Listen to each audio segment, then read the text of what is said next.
Varanasi is the spiritual center of the earth for Hindus. Millions of pilgrims and sadhus come from all over India to purify themselves here in the sacred waters of the Ganges. Upstream in nearby Allahabad will join 20 million Hindus for one of the largest religious gatherings on earth, the great bathing ritual known as the Kumbh Mela. Standing here in the Ganges, I'm Art Wolfe. Join me on Travels to the Edge.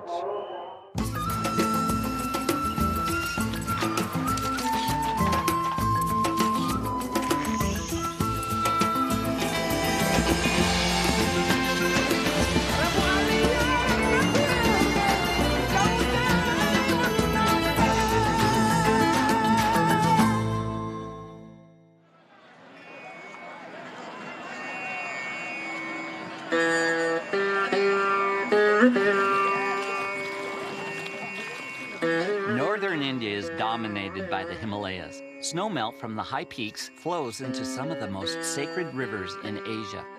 We'll be traveling along the Ganges to India's holiest river cities, ancient Varanasi, and the place where the Yamuna River meets the Ganges, Allahabad. The Ganges, known as the Ganga by Indians, is a mandatory stop for Hindu pilgrims.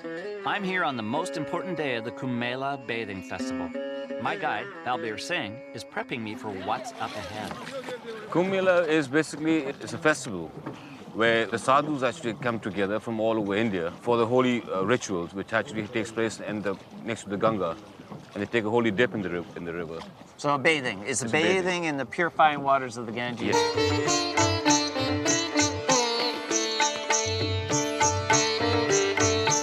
The sadhus are the holy men.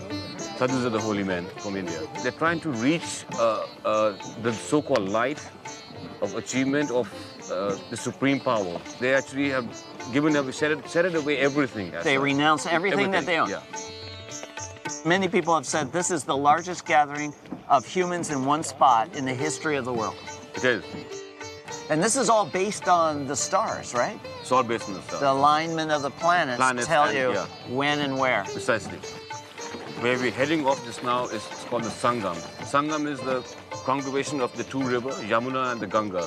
And that's supposed to be the most sacred place where the two rivers meet. And this is where all the sadhus, all the holy people, and all the pilgrims converge. Yes, precisely. Not thousands, but millions.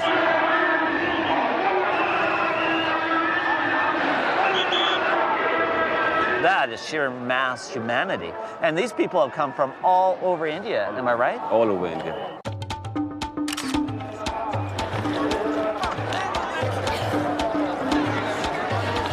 This is sheer chaos. We're trying to get in a position where we have a clear view of the sadhus that will come down to take their bath, and yet we're looking at the hind end of hundreds of people that have gathered for the same thing. So we're going to try to negotiate through this sea of boats and pilgrims and get a shot. आगे वाला जो है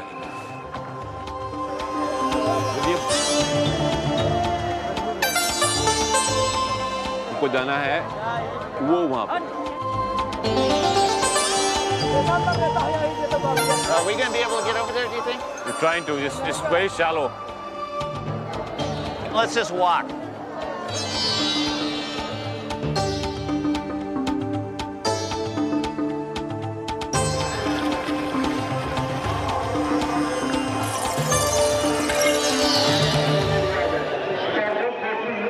This is an amazing press of humanity. This is great. There's just all this pageantry. People holding banners, marigolds in their hair. It's a scene. It's beautiful, actually.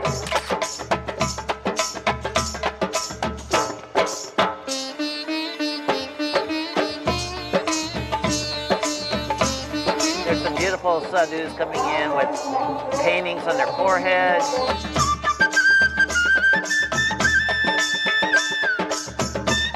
These sadhus are having a great time, splashing water at each other, posing, strutting around like a bunch of peacocks.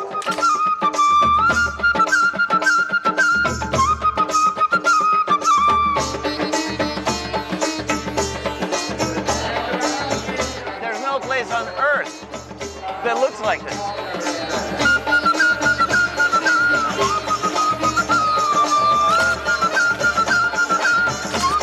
It is very much a celebration and a moment of happiness for the sadhus as well as the greater masses that have come so far to participate in this ritualistic bathing of the Ganges.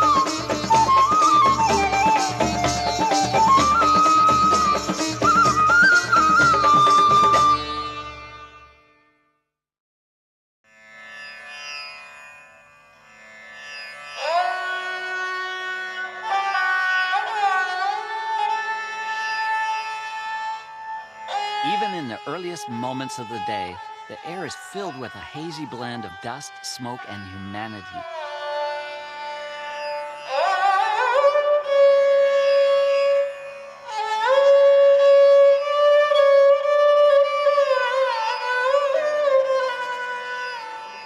I love working in the margins of the day, especially in the morning when people are just waking up.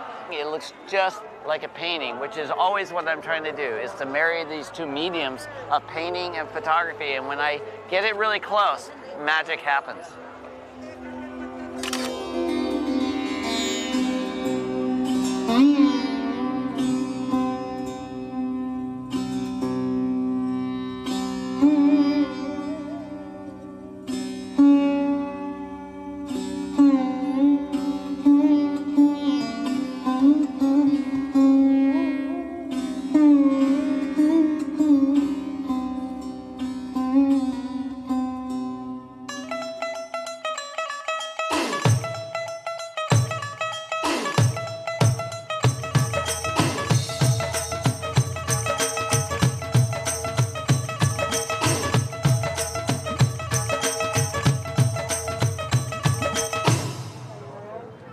This is Sadhu Central, and each one of these tents, there's a head sadhu and his followers, and there's a real hierarchy amongst these sadhus.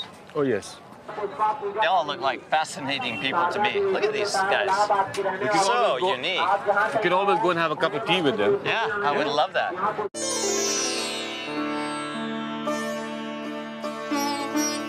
It's a great honor to be able to sit down in a sadhu's tent and share tea with them. These are very proud people, and they're very much revered throughout India for their stature, their willingness to sacrifice and live a very simple life. And it translates on these faces.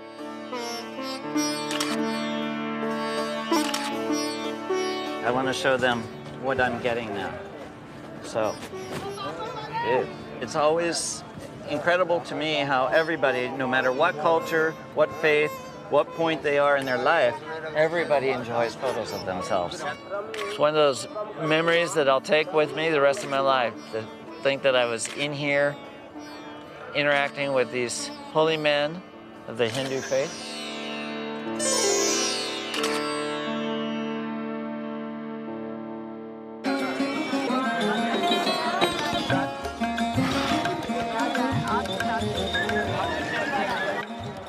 Hello. Hello. Hi, how are you doing? Nice seeing you again. Okay. Gentle people. A sadhu on a motorbike. So creative, all these lights.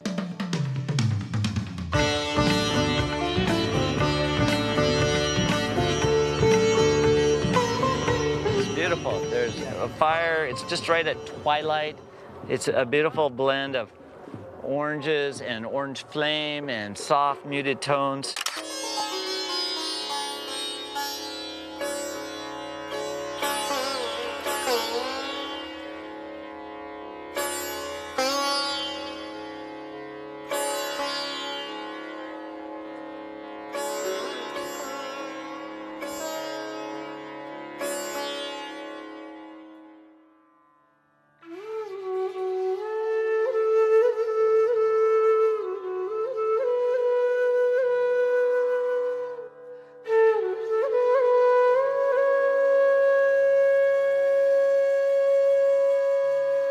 Downstream from Allahabad lies another of India's holy river cities, ancient Varanasi.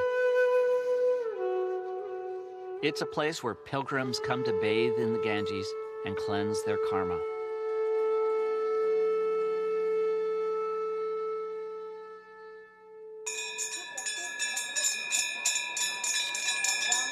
Each morning at dawn, gifts of light are offered to the gods in a ritual that has been performed for thousands of years.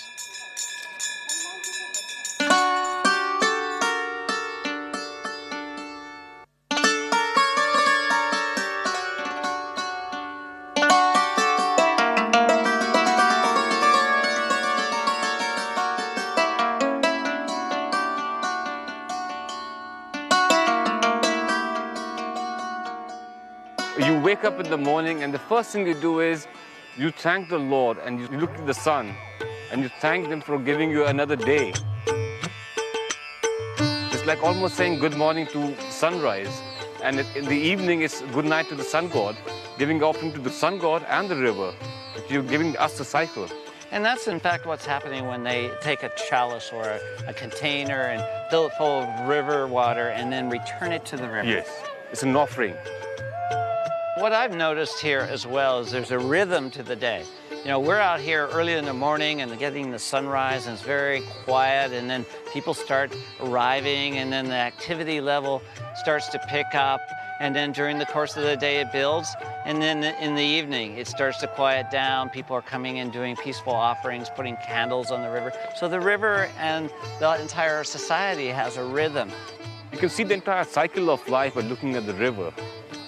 There are people coming in, people dying, people enjoying themselves. Just life.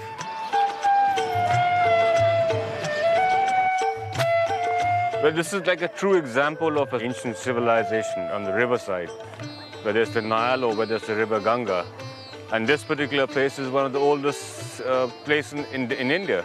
It's about 3,000 years old. And most of the building which was here, which you see, was built by the kings.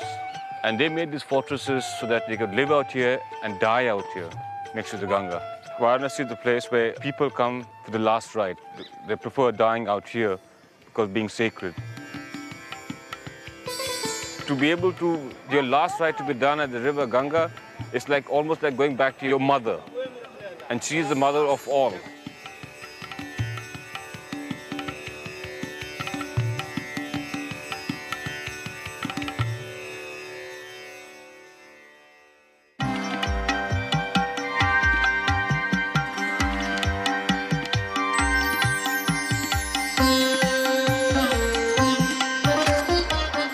This is so rich, this waterfront with all these bathers coming down. You've got these boats in the foreground and people taking care of their boats.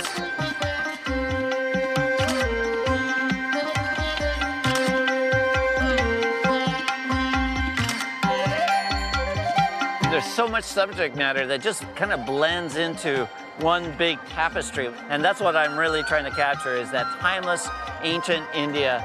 And where better to capture it than here along the Ganges in front of Varanasi, this ancient city, this holiest of the cities.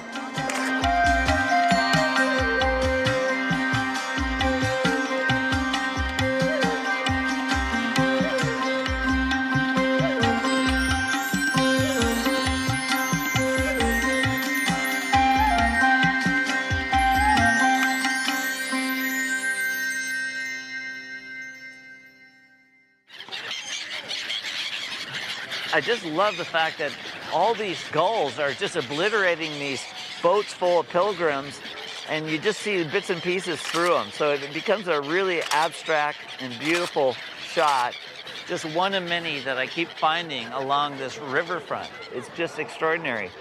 The Ganges epitomizes life, and here, everywhere you look, you see life.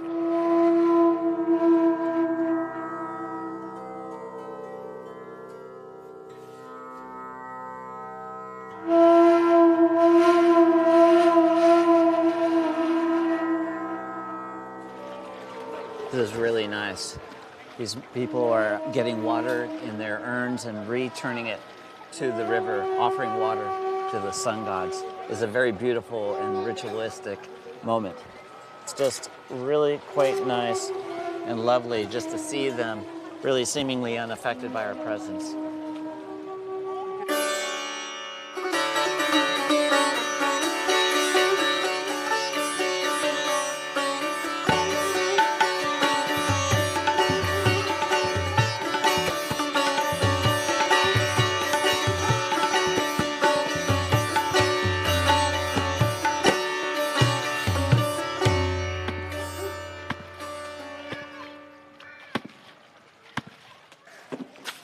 Right now I'm isolating this woman wearing this beautiful green dress with the fabric laying on the steps behind.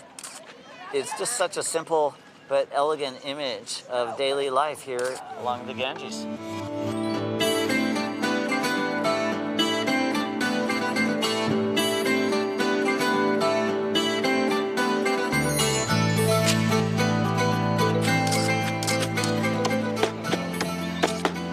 What I think I really respond to is just this pattern that these men get into. And there's a rhythm. It's the rhythm of the river, I guess I'd say.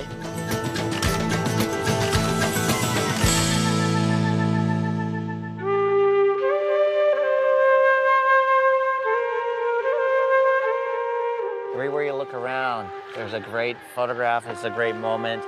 And that's what this society is about, you know, connecting with the river and the gods and paying homage and bathing in the river. The river really is the source of life here.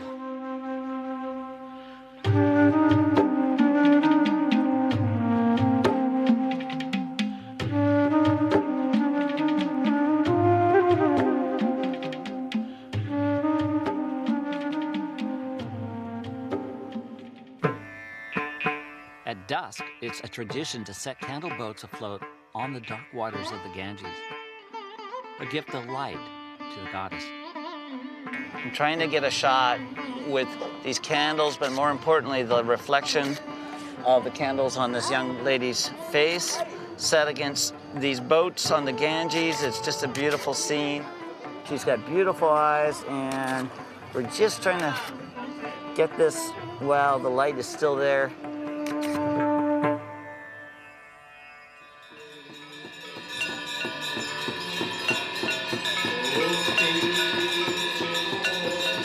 Each night, holy men perform the evening prayers. They chant as one and give offerings to the river, thus ensuring the sun will rise again in the morning.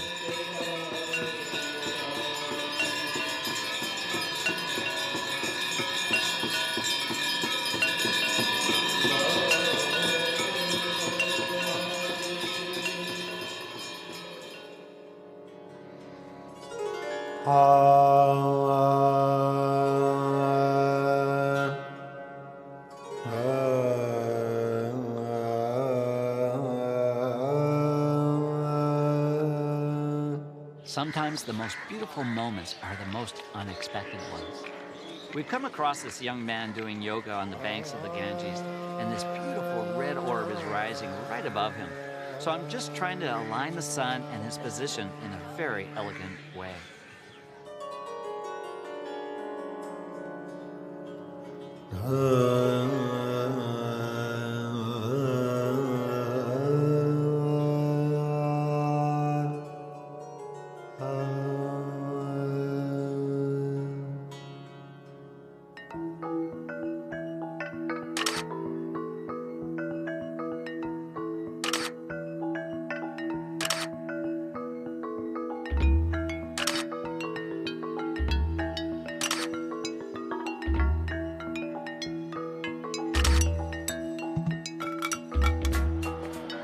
This is a wonderful place, and often I just get lost in the movement, the sounds, and everything.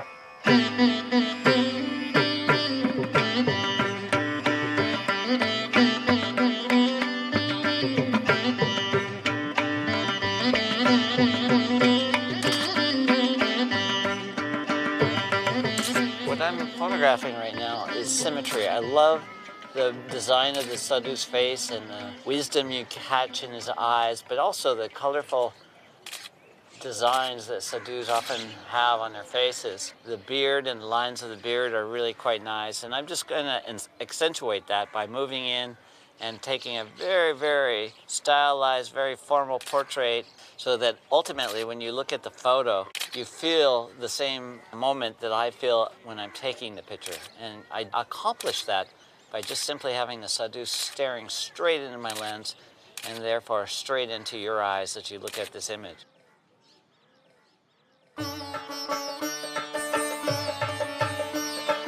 I'm I'm often looking for these small vignettes that really establish a sense of place, and this says it in a very beautiful way. It's obviously very old, the color is worn, but that worn pastel palette really works well with the subject, and in very early morning light, it just complements the scene.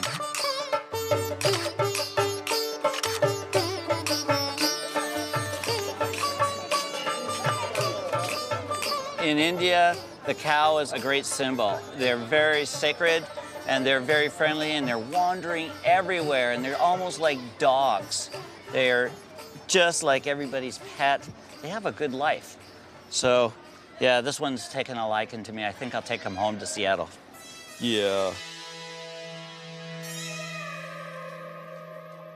Got a really nice shot of this sadhu with his trident. The trident is a symbol of Shiva, one of the Hindu gods, and these sadhus typically will walk around with these tridents.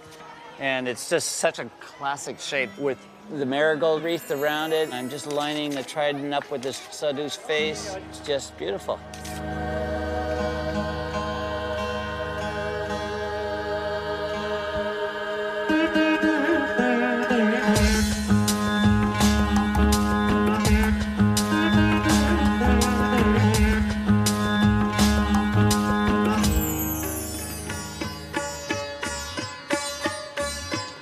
Great shot here of these two musicians right along the banks of the Ganges. The sun is set, and as the light level drops, there's going to be a beautiful balance between the reflection of the fire on the faces of these two musicians and the orange glow in the sky beyond. What I'm trying to do is illuminate them with the fire, but also balance it with the sky so that it becomes a really beautiful silhouette, but warm glow on their faces.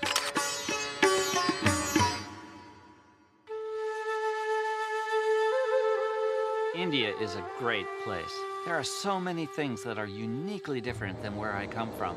The sights, the smells, the sounds, the people, the traditions, the rituals. For me, everything is culture shock, and that's exactly why I love coming here. I'm Art Wolfe. Join me next time on Travels to the Edge.